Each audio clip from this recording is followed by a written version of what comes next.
Help! Actually, my parents. Yesterday, I was run over by a car driven by my mother-in-law and rushed to the hospital. After the surgery, while I was resting, my husband called. After you were taken away yesterday, the police came. I told them you were startled by the car and fell. But now they're saying someone saw Mom run you over.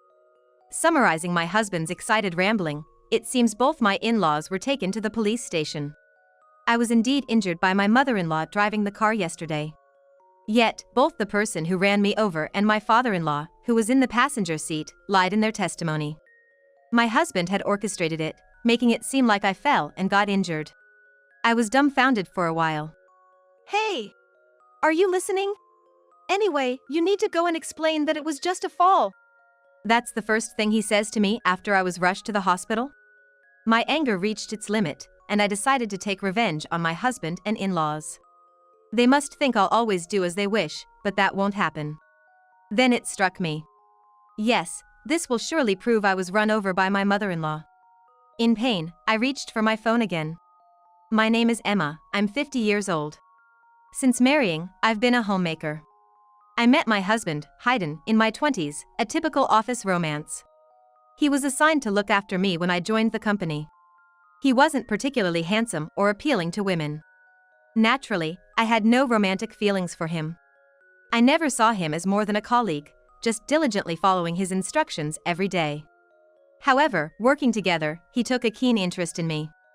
I thought he was just happy to have a subordinate close to his age, but gradually realized it was more than that. Initially reluctant, I started feeling good about being flattered every day. Thinking back, I don't know what I saw in him. But I fell for his sweet talk, and we started dating. We worked together for a while, and about a year later, he proposed. Having no reason to refuse, I accepted. Convincing myself this was what life was about, I started a new chapter. At my husband's behest, I quit my job and, without discussion, started living at his parents' house. I had visited my in-laws a few times before marrying, but never imagined living with them. They were warm and welcoming on those few occasions, which reassured me. By that time, my father-in-law had retired, so I spent my days with them while my husband was at work. There was no sweet newlywed life. It was nothing like I had imagined. At first, they seemed somewhat considerate, but their attitude towards me changed over time. My mother-in-law's demands grew day by day, crushing my spirit. You're able to be a homemaker thanks to Hayden, so you better be perfect at housework. Whenever something slightly displeased her, she would eagerly scold me. She never doubted her mission to educate the imperfect daughter-in-law, which seemed to be her life's purpose. She lived with her mother-in-law too and often bored me with stories of back in my day. Times and values have changed. Being forced to accept her outdated mindset was nothing but a nuisance. But due to my position, I had no choice but to silently endure her constant nagging. She often went to a cafe with her friends of the same age, where they seemingly enjoyed bashing their daughters-in-law. Oddly enough, they didn't brag about how great their daughters-in-law were, but rather competed over who had the worst one. Hearing these stories made me wonder if I would end up like them, filling me with dread. As for my father-in-law, he wasn't exactly supportive either. Although he didn't antagonize me like my mother-in-law, he complained about my cooking almost daily. The seasoning is too strong today.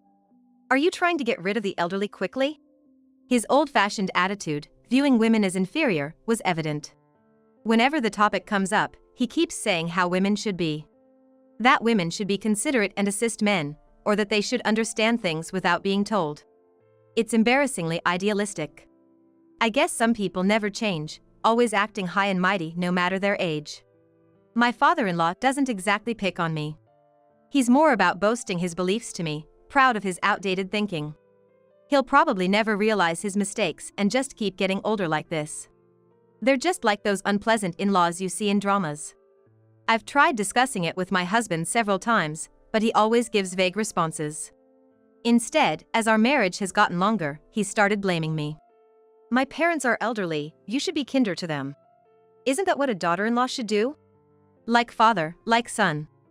Following in his parents' footsteps, my husband also started to look down on and exploit me. He doesn't help with anything when he comes home, just sits there as if it's the most natural thing.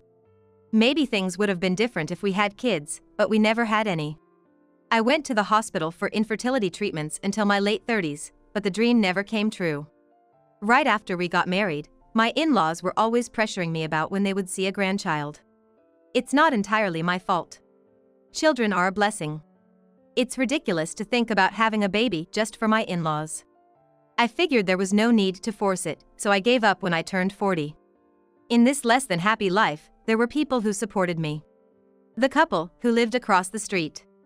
Juliana and Kyle lived together without any children. Kyle's mother had lived with her mother-in-law and she didn't want to cause the same trouble, so he refused to live together. Juliana was there for me during my infertility struggles and even listened to my complaints about my in-laws.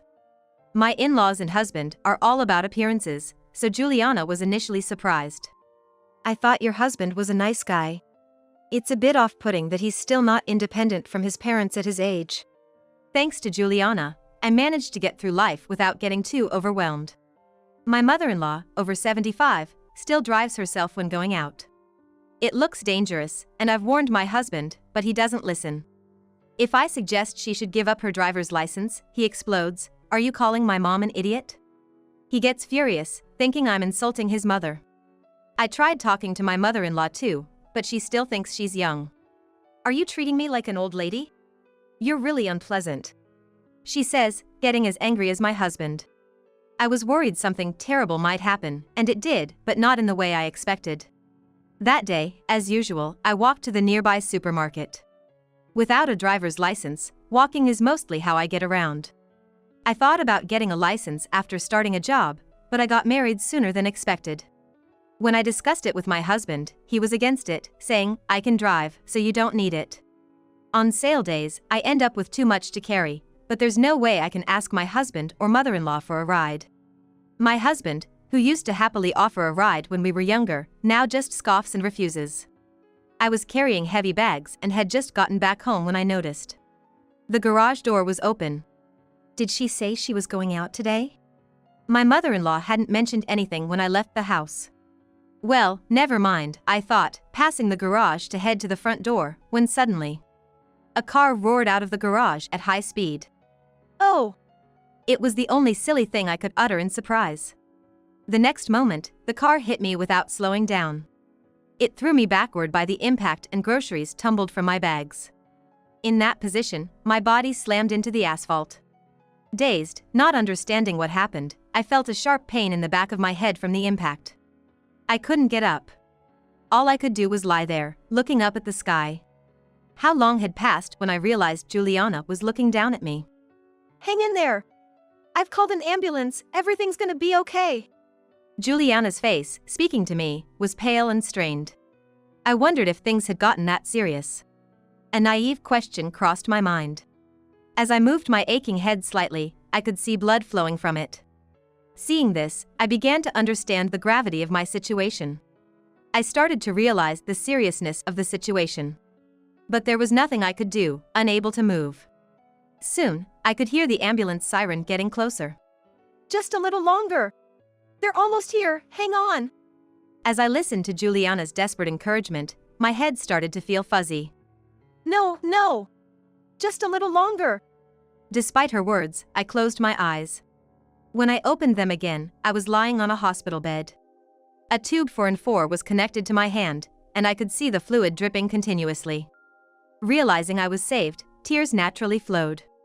Moving my head slightly brought sharp pain. It was no wonder, given the bleeding. "Ugh!" As I groaned in bed, a nurse rushed over. "You shouldn't move your head yet." I had many questions, but listened silently to the nurse's explanation. It had been 1 day since the accident.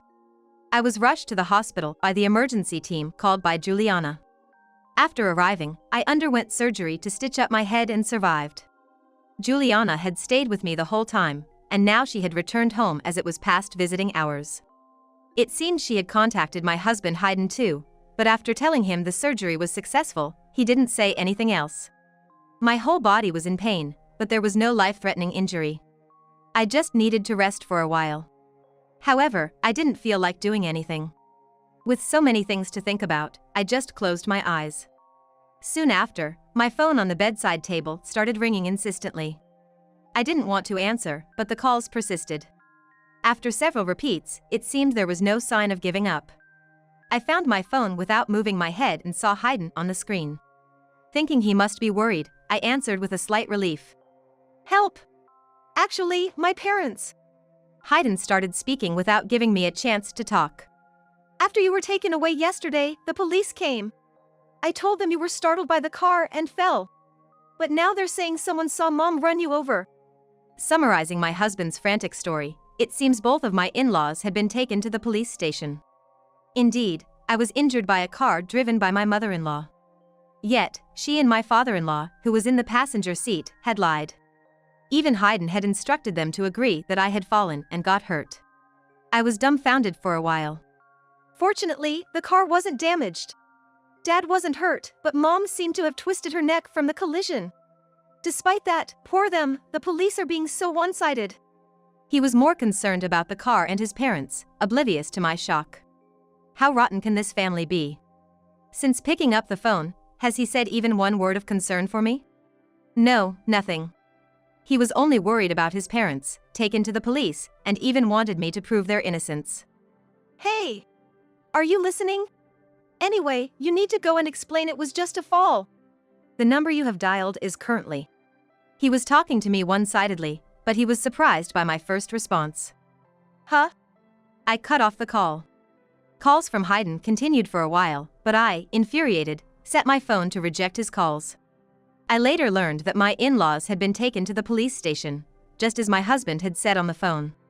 Sometime later, my husband Hayden was also taken to the police station where my in-laws were waiting. It was Juliana, our neighbor, who had seen everything unfold. She was the one who had originally called the police about my mother-in-law's crime. After accompanying me in the ambulance, she handled various procedures in place of Hayden. She was questioned by the police officers who arrived at the scene.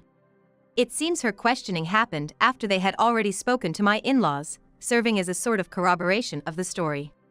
Juliana noticed the accident when she heard a loud noise outside. Looking out her window, she saw me lying on the street. And she hurriedly called an ambulance before rushing out.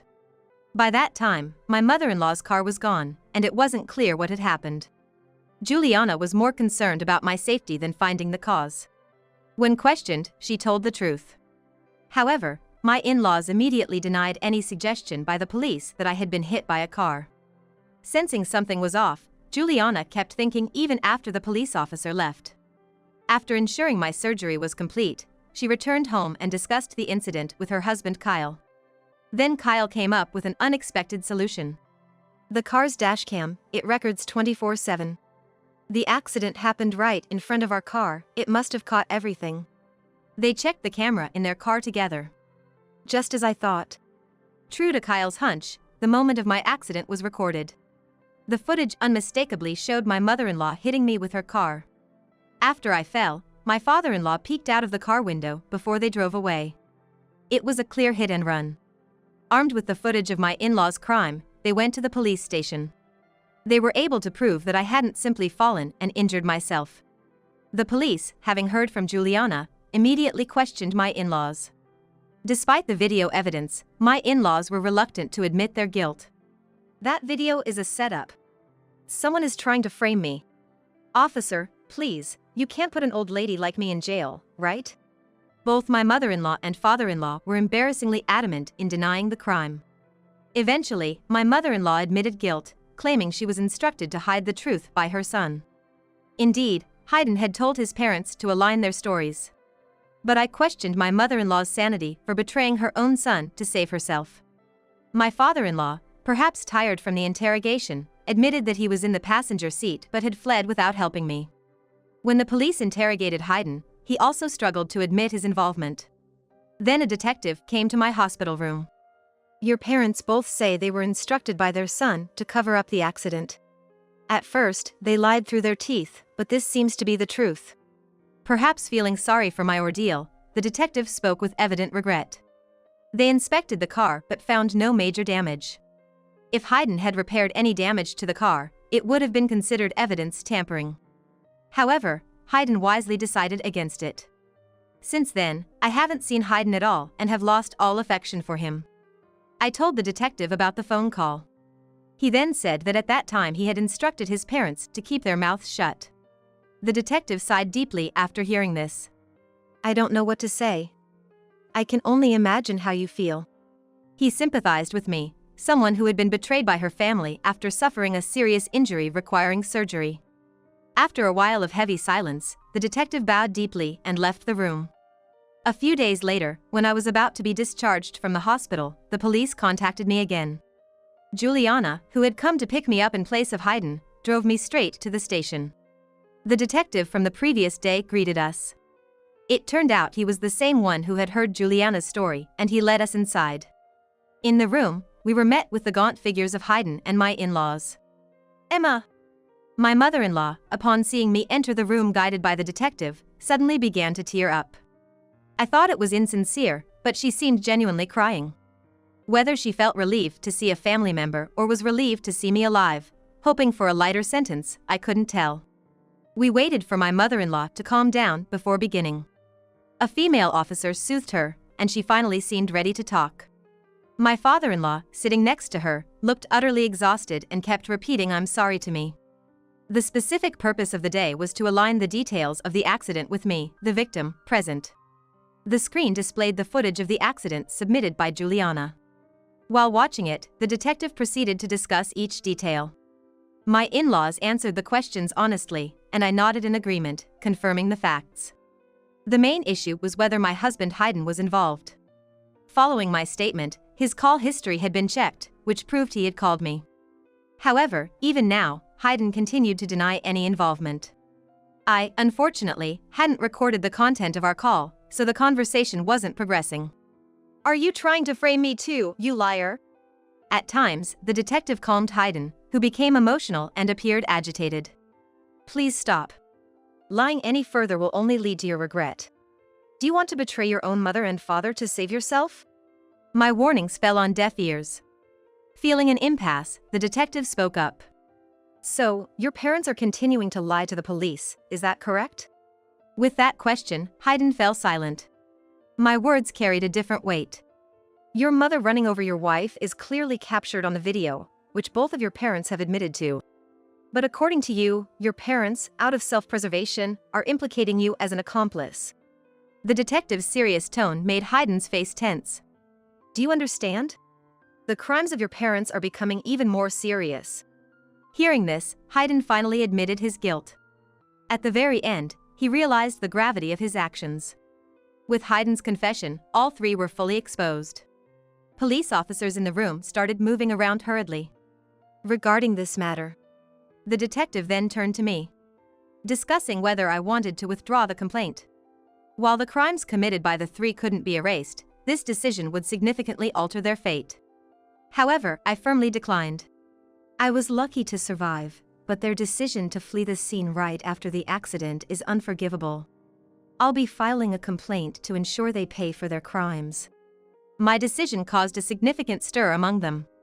My mother-in-law cried out loud, and both my father-in-law and Hayden slumped in despair. They probably never imagined I would make such a ruthless decision.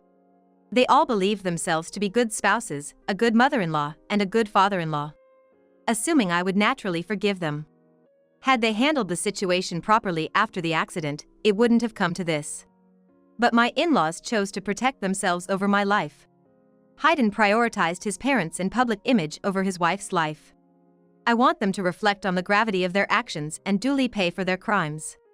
I stood up silently and left the room. Accompanied by Juliana, I started the paperwork in a separate room. Living with my in-laws and Hayden for years. It would be a lie if I said that it doesn't hurt my heart. Above all, I was the one most hurt. Even if my physical injuries heal, this trauma will follow me for life. Despite not having done anything wrong, I felt far from relieved. By the time we left the police station, it was already dark.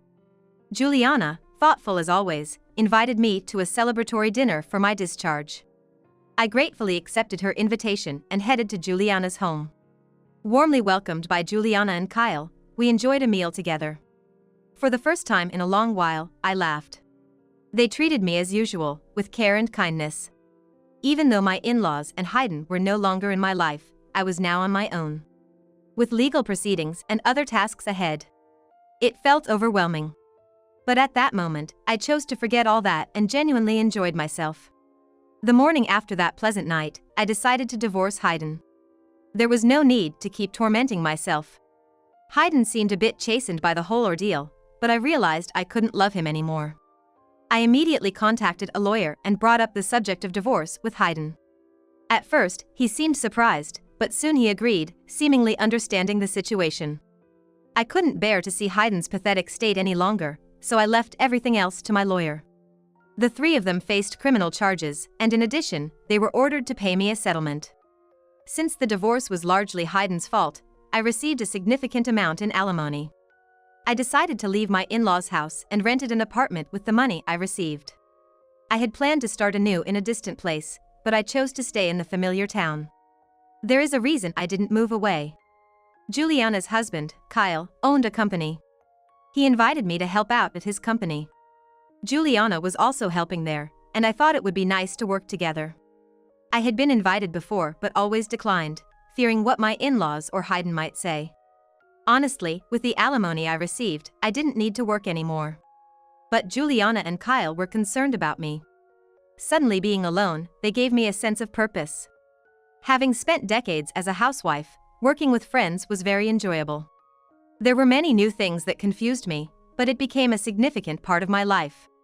And so, with this new life, an unexpected encounter awaited me. I met a man through work and decided to remarry. I had told him about my divorce, but kept quiet about the alimony until we got married. He didn't blame me for it. "It's natural to be cautious after what you've been through," he said with a smile. My life changed drastically in my middle years. Perhaps more fulfilling and happier than my younger years. I was betrayed and hurt by someone I trusted for many years, but I found greater happiness that surpassed it. Grateful to the friends who always reached out to me, I began walking towards a brighter future.